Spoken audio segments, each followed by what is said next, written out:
Bismillahirrahmanirrahim. Assalamualaikum warahmatullahi wabarakatuh.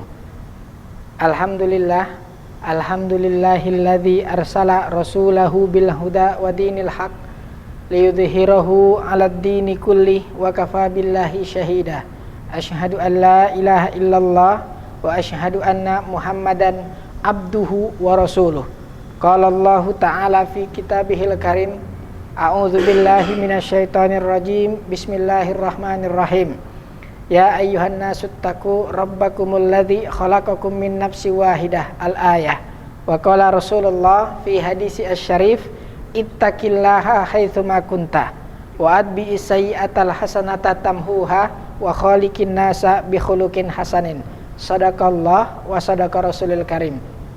Alhamdulillah, puji syukur kita haturkan kehadirat Allah Subhanahu wa ta'ala dengan limpahan rahmat dan nikmatnya lah. Sampai dengan detik ini kita masih diperjumpakan oleh Allah Subhanahu wa ta'ala. Salawat dan salam tetap terhaturkan kepada baginda kita Nabi besar Muhammad sallallahu alaihi wasallam, Nabi akhir zaman yang Allah Subhanahu wa ta'ala utus sebagai penyempurna akhlak. Ikhwan wal akhwat rahimani wa rahimakumullah. Di dalam Surat Ali Imran ayat yang ke-180 Allah Subhanahu wa taala berfirman, "Wala yahsabannal ladzina yabkhuluna bima atahumullahu min fadli huwa khairul lahum bal huwa syarrul lakum sayutawwaquna ma bakhilu bihi yaumal qiyamah."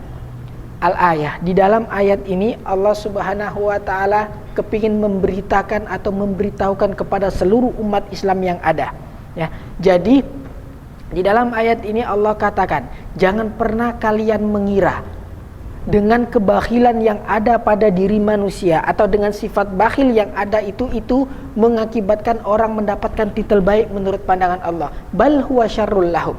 Akan tetapi dia jelek menurut pandangan Allah, dia jelek menurut pandangan Islam. Ini sudah barang tentu. Wasayutawwaquna ma bakhilu bihi yaumal qiyamah, dan kelak di hari kiamat nanti dengan kebakhilannya tadi itu dia akan dikalungkan di lehernya. Kalau yang dikalungkan itu permata, mutiara, intan, zamrud dan lain sebagainya mungkin terasa ringan, dan itu pun kalau bentuknya seperti kelereng. Tapi bagaimana kalau yang ia bakhilkan itu adalah kendaraan yang ia gunakan, mobil yang ia punya, rumah yang ia diami, dikalungkan ke leher? Bisa kita bayangkan seperti apa menderitanya orang yang memiliki sifat bakhil tadi. Di dalam hadis lain Rasulullah sallallahu alaihi wasallam katakan, khoslatani, ada dua perkara, ada dua hal la tastami'ani fi mu'min, yang tidak akan mungkin berkumpul pada diri seorang mukmin. Yang pertama yakni al-bukhlu, yakni sifat bakhil. Terus yang kedua yakni su'ul khulqi, yakni jeleknya akhlak ataupun budi pekerti. Jadi kalau kita mengaku diri kita ini beriman kepada Allah, beriman kepada Rasulullah, dan beriman kepada hari akhir, kok memiliki sifat bakhil, memiliki akhlak yang jelek, kita tidak dikatakan seorang yang beriman, kita tidak dikatakan mukmin, dan kita juga bakalan bisa jauh masuk ke dalam surga Allah Subhanahu wa ta'ala. Bisa dikatakan jauh. Di dalam hadis lain pula Rasulullah sallallahu alaihi wasallam katakan, salasun muhlikat, ada tiga hal yang mengakibatkan seseorang ini binasa ataukah hancur. Yang pertama yakni fasyuhun muta', kekikiran yang dituruti. Terus yang kedua wahawan muttabaun, hawa nafsu yang selalu dituruti ataupun diikuti. Terus yang ketiga yakni ijabul mar'i binafsi, ya. Jadi seseorang ini merasa takjub dengan dirinya. Subhanallah, saya kok cakep sekali. Subhanallah, saya kok cantik sekali. Subhanallah, saya kok akhlak saya kok terpuji sekali. Subhanallah, saya kok kaya sekali, dan lain sebagainya. Dia merasa takjub akan dirinya sendiri. Jadi tiga hal ini, kekikiran yang dituruti, hawa nafsu yang dituruti, dan merasa bangga dengan dirinya sendiri. Tiga hal inilah yang mengakibatkan manusia tadi bakalan binasa, baik ketika hidup di dunia ataukah kelak nanti ketika dikumpulkan di padang mahsyar nanti, karena berujung ke dalam neraka Allah Subhanahu wa ta'ala. Ikhwan wal akhwat tulaba fiddin rahimani wa rahimakumullah.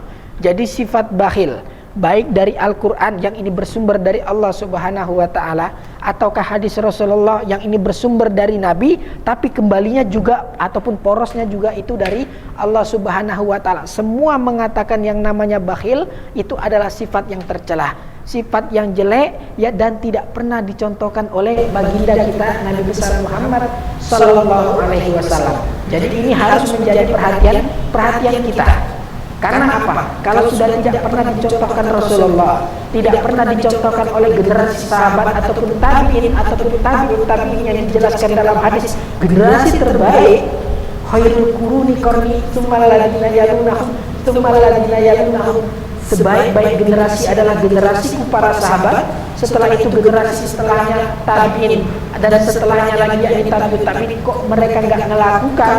Berarti ini sifat yang tercela. Berarti sifat ini sifat yang betul-betul murni munculnya itu lantaran waswas syaitan, bisikan setan dan ittibaul hawa, mengikuti ataupun menuruti hawa nafsu yang ada. Ikhwan wal akhwat tulana fi din rahimani wa rahimakumullah. Jadi harus betul-betul menjadi perhatian kita.